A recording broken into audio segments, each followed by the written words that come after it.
This is UMAR AHMED for IFL TV in association with MTK Global. I'm on a final press conference with Eubank. We're 2 days out. I'm joined by a member of Team Chunky, Paulie Malignaggi. Your reaction to a pretty fiery press conference? I think this is good for the pay-per-view, for the sales, you know. I think people are going to get excited about this fight. I think bad blood is always fun, but genuine bad blood is even better for the fights. I'm going to get straight into it. What did you make of Snr bringing James's family into it, especially his mum? You know, you sometimes you got to go low when it comes to, you know, these press conferences because, you know, you're trying to get that mental edge. And I think Eubank Snr understands that. He's been a fighter in his own right. And I think it's just he's trying to rattle Team DeGale, and he's trying to rattle James himself. But I think James knew already coming into this press conference that these kind of things might happen. And you know, there's a game plan set and ready to go on Saturday night regardless. You mentioned the word levels in that press conference, and then you alluded to the fact that James has been at such an elite level, the likes of Bute, Darrell, etc., that if he loses this fight, he's got to retire. Can you just sort of elaborate for us? Well, that's basically what I said in the press conference. Was, you know, James has won at beaten higher level than this. He's won at this level and higher. While on the other hand, Eubank Jr. has never won at this level. He's won at a decently high level, but never at this level. So if Eubank Jr. loses, he doesn't necessarily have to retire because, you know, he's still the same level that he was before, you know. He can still strive to improve the levels. While James, if he loses to this level, has already had the Truax loss. So you lose to this level, and it's like, you know what, you're consistently starting to lose at a lesser level than the kind of guys you were beating before. So, of course, naturally, you know, James puts a pressure on himself because he knows who he is, and he knows the kind of levels he should be at, and he knows the levels he's been at. And when you've been there, you're a little bit harder on yourself naturally. How did you sort of link up firstly with James? I know you've been involved for a couple of fights.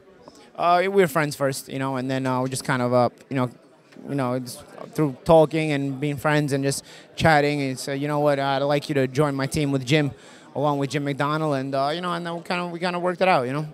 How is it at the DeGale household? I know Diego's not the biggest fan of you. Yeah, Diego's not my biggest fan. Chunky likes me a little bit better. You know what I think it was, though? I think it was my hat. Every time I started walking around with his hat on, Diego started going crazy. When I would take the hat off, he would bark at me a bit less and be more friendly. So I think Diego has a thing with his hat, which I tend to wear a lot. But the DeGale household are chill, you know, everything's friendly, and you know, they're always in a upbeat mood, you know. So it's been a pleasant time being here.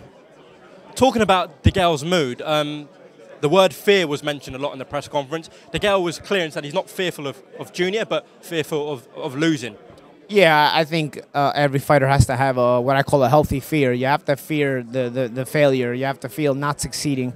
I think every fighter has to have that, and if a fighter doesn't have that, then he's not going to perform very well. Talking about records again, what would you say Junior's best win is?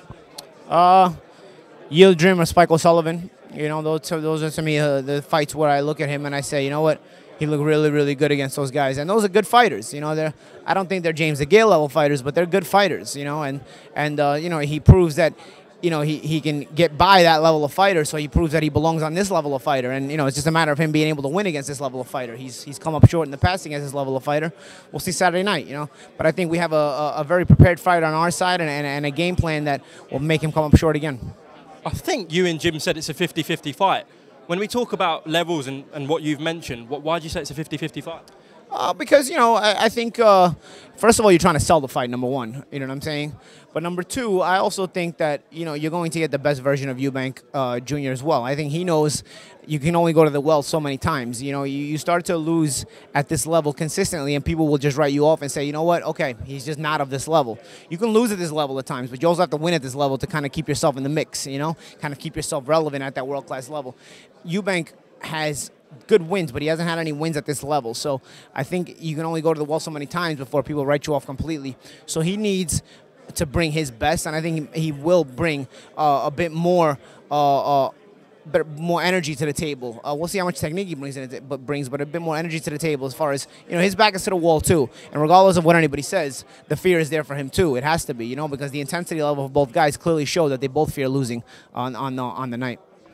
Sparring stories were mentioned in the presser. You're quite used to that now, aren't you?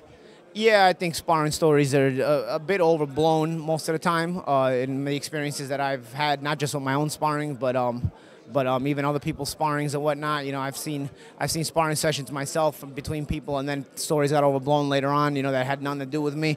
And I probably assume that this is also a bit overblown as well, as obviously the sparring story with myself is probably the most overblown one you'll probably see.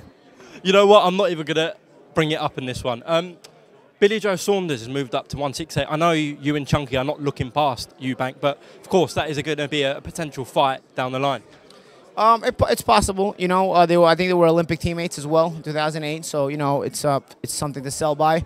And Saunders is an excellent fighter, as is James. You know, if James looks the way I believe he can on Saturday night, I think he's in the conversation for all these big fights. And there's a lot of money to be made, and there's a lot of interest to be gained by the fans. Paulie, just the last one. What have you made of Fury's deal with ESPN and Top Rank? You know, he's got to look out for himself. You know, I said this before when he first got robbed in the Wilder fight. I said, and everybody just kind of let it fly over their heads as if I didn't say anything. I said, the issue with him being robbed in the Wilder fight is that there is no longer a rematch clause. Had he got the win over Wilder, the rematch was locked in, secured, and you couldn't get away from it. Because you robbed Fury, now he doesn't have to give you a rematch. You know, he can actually go anywhere else. So you risk the rematch actually not happening. And when I would say this, nobody would even follow up with a question. I said it in front of various media outlets, and nobody would even follow up with a question. They just go right back to asking me another question about the rematch, as if I didn't even say it. Well, now you got an egg on all your faces, because this was always the risk that was going to happen, was that this guy wasn't bound to the rematch anymore because he didn't get the win, and so now he could make his own decisions. And, of course, a guy like him is going to be chased at and sought after, and that's what happened. Do you think the rematch only happens if Wilder does a deal with ESPN and fights on their platform? Honestly, I don't know. I don't know the levels and contracts that they have signed and the deals that they have that they've made, so I can't really speak to that, to my knowledge of that. All right, Paulie, thanks for talking to IFL TV, and best of luck with Chunky ahead of Saturday night.